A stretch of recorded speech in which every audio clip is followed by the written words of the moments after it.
Hello guys, তো আজকে আমি ঘর পরিষ্কার করছি। দেখো চারিদিকে বই, খাতা, এদিকে ব্রেঞ্চটা, এদিকে ল্যাপটপ, প্রিন্টার, সব কিছু আমি আজকে পরিষ্কার করছি। তো পরিষ্কার করতে করতে আজকে আমি কিছু জিনিস পেলাম, আমার অনেক পুরনো পুরনো জিনিস। ঠিক আছে, আমার ঘড়িগুলোকে পেলাম আমি অনেকগুলো ঘড়ি একসাথে। আমার এটা হচ্ছে ফার্স্ট ঘড়ি। এটা আমি 9, 10, 11, 12 মনে হয় কলেজ অবধি এই ঘড়িটা পরেছি। এই ঘড়িটা অনেক দামি, প্লাস এটা সোনাটার ঘড়ি, আর অনেক দিন অনেক লাস্টিং করে এটা। ঠিক আছে, তারপর কি যেন হলো, ঘড়িটা আমি নষ্ট করেছি। এই ঘড়িটাকে খুলে খুলে টুলে আমি নষ্ট করেছি। তারপরে আমি আরেকটা ঘড়ি কিনলাম, সেটা হচ্ছে এটা। এই ঘড়িটার মাত্র দাম হচ্ছে 80 টাকা। 80 টাকা দিয়ে ঘড়ি নিয়েছিলাম শিলিগুড়িতে, বিধান মার্কেটে। ওকে, তারপরে আমার কাছে একটা ঘড়ি আসে, সেটা হচ্ছে এটা। এই ঘড়িটা ভালো দামি। আমার ইচ্ছা ছিল একটা স্মার্ট ওয়াচ কেনার, তো আমি এটা কিনলাম।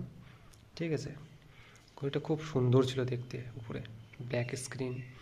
কিন্তু কী হলো, একদিন পরীক্ষা দিতে যখনই পরীক্ষা দেওয়ার পরে যখনই সেন্টার থেকে বেরোলাম, হঠাৎ আমার হাত থেকে ঘড়িটা খুলে পড়ে যায় একদম পাথরের উপরে। ঠিস, একদম শেষ। এই ঘড়িটা নতুন ছিল, নতুন হতেই ভেঙে গেছে। এটা শেষ হওয়ার পরে এটার সাথে এটা একটা স্ট্র্যাপ ছিল, এগুলো এখন পড়ে আছে, কোনো কাজের নাই।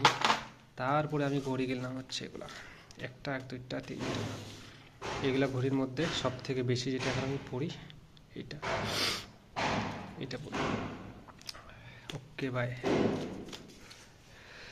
এখানে আর অনেক কিছু জিনিস আছে। এই যে এটা আমার জীবনে আমি প্রথম যখন চাকরির পরীক্ষা দিই, দ্যাট ইজ আরবিআইয়ের, রিজার্ভ ব্যাঙ্ক অফ ইন্ডিয়ার পোস্টের নাম যেন কী ছিল, অফিস অ্যাটেন্ডেন্ট। তখন আমি এটা কিনি, সেই পরীক্ষায় লাগতো। ঠিক আছে, নষ্ট হয়ে গেছে, অনেক দিন ধরে পড়েছিল, ইউজই হয়নি এটা। আর কি আছে এখানে, নাই সেরকম কোনো কিছু, শেষ। এগুলো আমার আংটিগুলো আমার নষ্ট হয়ে গেছে, অনেকদিন ধরে আংটি পরছি। আরেকটা কথায়